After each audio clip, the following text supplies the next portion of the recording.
Hello পাঠক বন্ধুরা, কেমন আছো সবাই? আশা করি ভীষণ ভালো আছো আর অনেক অনেক বই পড়ছো। একটি দীর্ঘ পরিসরের জমজমাট কাকাবাবুর অ্যাডভেঞ্চার যদি এনজয় করতে চাও, তবে এই সিরিজের তৃতীয় গল্প পাহাড় চূড়ায় আতঙ্ক তোমায় পড়তেই হবে। মোবাইল, ইন্টারনেট আর উইকিপিডিয়া সর্বস্ব এই যুগের প্রাক মুহূর্তে রচিত এই লেখাটির মধ্যে সিনেম্যাটিক মাল মশলার বিন্দুমাত্র অভাব নেই। হয়তো সেই জন্যেই এই গল্পের ওপর ভিত্তি করে তৈরি হয়েছে ইয়েতি অভিযান নামক এক জনপ্রিয় চলচ্চিত্র। গল্পে অ্যাডভেঞ্চার, থ্রিল আর ভ্রমণের মাঝে ইয়েতি কেমন ভাবে ঢুকে পড়বে তা তো সাসপেন্স বটেই, কিন্তু তার আগে গল্পের পটভূমিটা একটু জেনে নেওয়া যাক। কাকাবাবু আর সন্তু এবার এসেছে হিমালয়ে।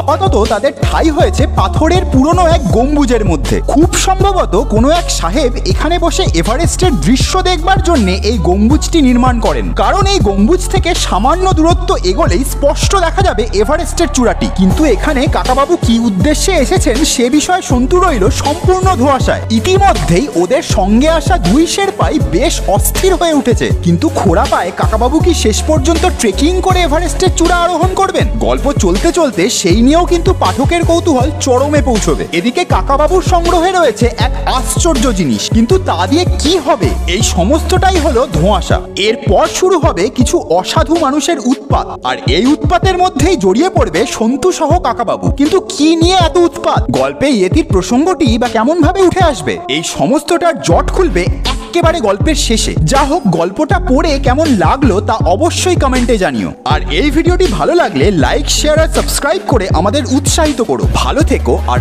অনেক অনেক কাকাবাবু পড়ো।